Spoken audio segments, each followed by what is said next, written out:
जय माता की दोस्तों, अब की बार नवरात्र शनिवार पूर्व के 9 दिनों में माँ दुर्गा के 9 स्वरूपों की पूजा की जाती है और उनकी पूजा आराधना कैसे करनी है और कैसे सभी भक्त पूरे मन से माता के 9 दिन पूजा करते हैं और जीवन में आ रही सभी परेशानियां दूर हो जाती हैं।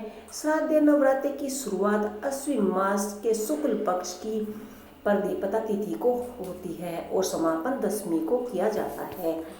तो सर्वप्रथम जब हम चौकी लगाएंगे, चौकी पर हम एक लाल रंग का कपड़ा बिछा लेंगे।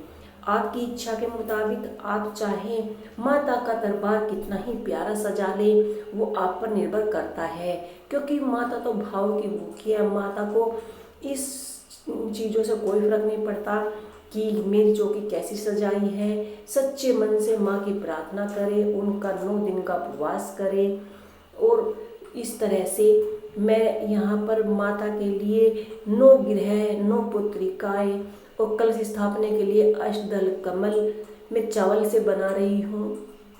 आप चाहे जैसे आपसे बनाना आए आप ऐसे बना सकते हैं। तो ये संपूर्ण पूजा है, तो मैं इसे संपूर्ण पूजा को संपूर्ण तरीके से ही बताऊंगी। घर के मंदिर में पूजा कर सकते हैं आप, या चौकी लगाकर ऐसे भी पूजा कर सकते हैं। पूर्व उत्तर दक्षिण दिशा में ही होनी चाहिए, यानी पूजा का मुख पूर्व या उत्तर दिशा की तरफ ही होना चाहिए। कपड़ा लाल रंग का होना चाहिए, क्योंकि माता रानी को लाल रंग बहुत ही प्यारा है और माता को लाल रंग के ही फूल चढ़ाएं। कलश स्थापना हमने कर दी है। कलश स्थापना में कलश में आपको हल्दी की गांठ और सुपारी अवश्य डालें, जिससे हमारा पानी शुद्ध हो जाता है, जल शुद्ध हो जाता है। और 9वें दिन जब हम इस जल को घर में छिड़कते हैं तो हमारे सारे घर में शुद्धता आ जाती है। कलश का आप एक ध्यान रखें, जब आप कलश स्थापना करेंगे, उस कलश स्थापना की वीडियो पहले से मेरे चैनल पे है, आप अगर देखना चाहें तो आप देख सकते हैं। और कलश पर अगर आप नारियल स्थापित कर रहे हैं तो नारियल का मुख या तो नारियल सीधा होना चाहिए, ऊपर की साइड होना चाहिए सीधे हाथ की तरफ, या फिर नारियल का मुख हमारी तरफ होना चाहिए। तो इस तरह से हमने माता रानी को सिंदूर चढ़ा दिया है, गणेश जी को सिंदूर चढ़ा दिया है। गणेश जी को हमने वस्त्र रूपी हमने यहाँ पर जनेऊ पहना दिया है और माता रानी को हमने लाल रंग के फूल चढ़ा दिए हैं। 16 पुत्रिकाओं पर भी आपको टीका करें, सिंदूर चढ़ाए, वस्त्र रूपी कलावा चढ़ाए और उन पर भी फूल चढ़ाकर पूजा करें।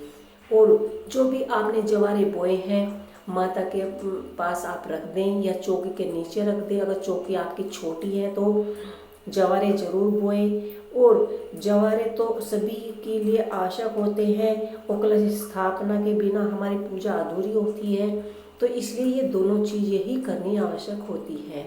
नवरात्रि में जितने सच्चे मन से, जितनी शुद्धता से आप पूजा करेंगे, आपको सुबह स्नान करके सभी पूरे परिवार के साथ सबसे पहले 9 दिन तक माता के नवरात्रों में पूजा करें, उनके गीत गाएं, भजन गाएं, कीर्तन करें। जितना भी आप भजन कीर्तन करेंगे माता रानी उसका दुगना ही फल देती है।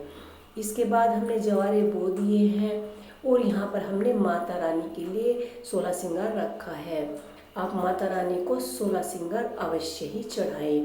इसके बाद हमने जो 9 ग्रह हैं, 16 पुत्रिकाएँ हैं, उन्हें वस्त्र रूपी कला अर्पित कर दिया है।